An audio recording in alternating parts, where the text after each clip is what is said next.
Seguimos con Nietzsche y sigue siendo domingo 14 de mayo y siguen siendo las 21:49, es decir, las 9:49, no continúan siendo, o sea, son las 9:49 de la noche, PM, 21:49 del domingo 14 de mayo de 2023 en la ciudad de Madrid. Y seguimos con Nietzsche.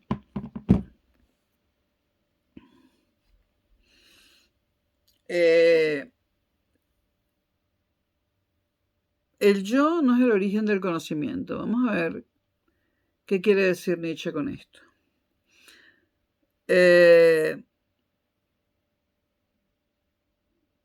Nos hacemos una pregunta. ¿Cómo cambia de Kant a Nietzsche no solo el concepto de conocimiento y de cultura, sino también la concepción del sujeto que conoce y crea la cultura?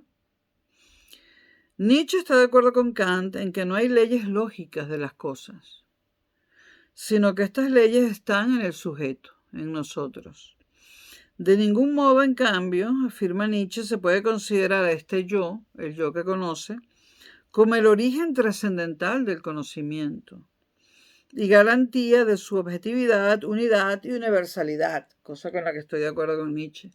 Es decir, el yo que conoce no puede ser la garantía de la objetividad, unidad y universalidad del conocimiento que produce.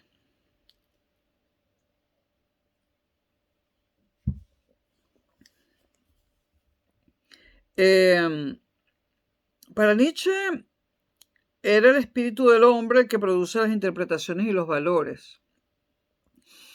Pero ahora afirma que el yo trascendental no es el origen del conocimiento.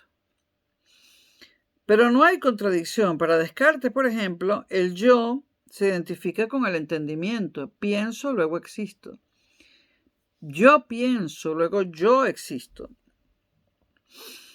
Entonces, para Descartes, el yo se identifica con el entendimiento o la razón como origen del conocimiento y fundamento de su evidencia. Y para Kant, el yo trascendental y su unidad es la condición primera del funcionamiento mismo de nuestra facultad lógica, para Kant. Pero Nietzsche se opone a estos dos principios, el cartesiano y el kantiano. Vamos a ver lo que Nietzsche tiene contra Descartes. Contra Descartes señala Nietzsche que la conciencia está lejos de ser el origen de los pensamientos. Cuando la conciencia o el yo cree dar órdenes, en realidad está ejecutando lo que le dicta el inconsciente, el cuerpo. Y es que, bueno, Nietzsche también es un precursor del psicoanálisis. Bueno, y están allí al mismo tiempo Andrea Luz Salomé, muy interesada en el psicoanálisis. Bueno.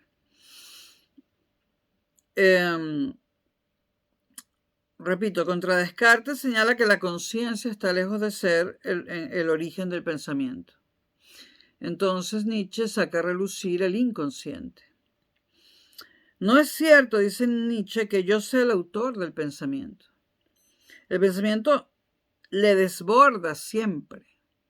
El pensamiento es algo que nos desborda, algo que no controlamos. Está claro que los pensamientos no vienen a uno cuando uno quiere, sino que vienen cuando ellos quieren. ¿Y qué objeciones? Estas son las objeciones a Descartes. ¿Qué objeciones le hace Nietzsche a Kant?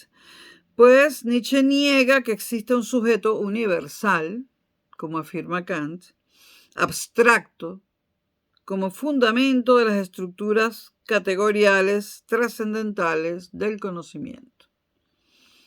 Solo existen yos individuales, históricos porque están dentro de la contingencia que les ha tocado vivir, ¿no?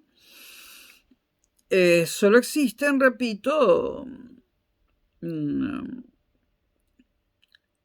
yos individuales, históricos, y por tanto distintos entre sí, en función de las épocas, las circunstancias, en función de su evolución personal, etc. La idea del yo universal de Kant no es más que una pura abstracción metafísica para Nietzsche. y por lo tanto irreal. No hay más yo que el yo que vive en el mundo, que es siempre individual, corporeizado e histórico. Y esto es muy importante. Para Nietzsche, ese yo vive en el mundo y es individual, corporeizado, que tiene un cuerpo, e histórico, es decir, sujeto a las circunstancias dentro de las cuales vive. Nietzsche considera que la personalidad es una máscara. Y defiende una doble pluralidad. Por un lado, una pluralidad interindividual. No existen más que individuos distintos entre sí, dice Nietzsche, y diferentes en valor. No hay ningún sujeto trascendental universal, vuelve a decir. En segundo lugar, hay una pluralidad intraindividual para Nietzsche. El sujeto individual no es ninguna sustancia, ningún núcleo racional unitario, sino una pluralidad de fuerzas y una diversidad de personajes.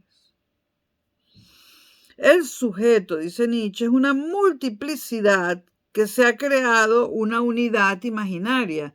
Es decir, somos múltiples y nos hemos inventado una unidad que no existe. La unidad del yo no es más que una unidad superficial, dice Nietzsche.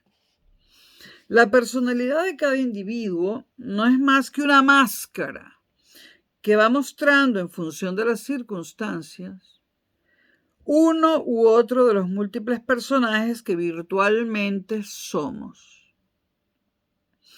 Generalmente una de estas máscaras ocupa en cada momento la escena a expensas de las demás máscaras que también tenemos. Por tanto, la mayoría de nuestros comportamientos no procede de ningún núcleo racional como sustancia en sí del sujeto, sino de la superficie, pues son solo la puesta en escena de esquemas sociales anónimos que se incorporan por imitación durante el proceso de socialización y luego se repiten cuando la ocasión lo exige. Esto es la visión de Nietzsche del hombre como actor.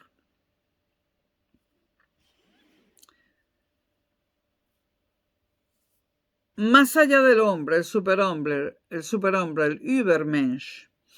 Nietzsche defiende que cada individuo existe y se constituye a través de sus personajes, máscaras y roles. ¿Pero qué es un rol y de dónde viene? Un rol no es más que un tipo de comportamiento social que se exige de nosotros en cada tipo de ocasión predeterminada. Hasta ahí estamos todos de acuerdo. Un rol es el tipo de comportamiento que la sociedad exige de nosotros en cada situación concreta. Ahí también podemos estar todos de acuerdo. Un rol no es más que un conjunto de esquemas sociales interiorizados que proporcionan a cada individuo una especie de texto, del que son los otros, es decir, la sociedad, pero del que nuestro cuerpo aprende el modo de comportarse debidamente según las ocasiones. Por eso también dice Nietzsche que todo individuo debe reconocerse a sí mismo como un simple actor. Asumir su condición de actor, que cambia de personaje una y otra vez. Y puesto que los roles que determinan la psicología individual nos vienen impuestos de fuera, de la sociedad, él sugiere que pasemos de un aprendizaje pasivo de los roles a una transformación creativa y activa. En lugar de aceptar los roles pasivamente y representarlos tal como los aprendemos, tratar de crear espontáneamente nosotros nuevos roles o nuevos personajes. Este creador de nuevos roles es el ser humano activo y afirmativo, opuesto al nihilista. Este creador de nuevos roles es el Übermensch o superhombre.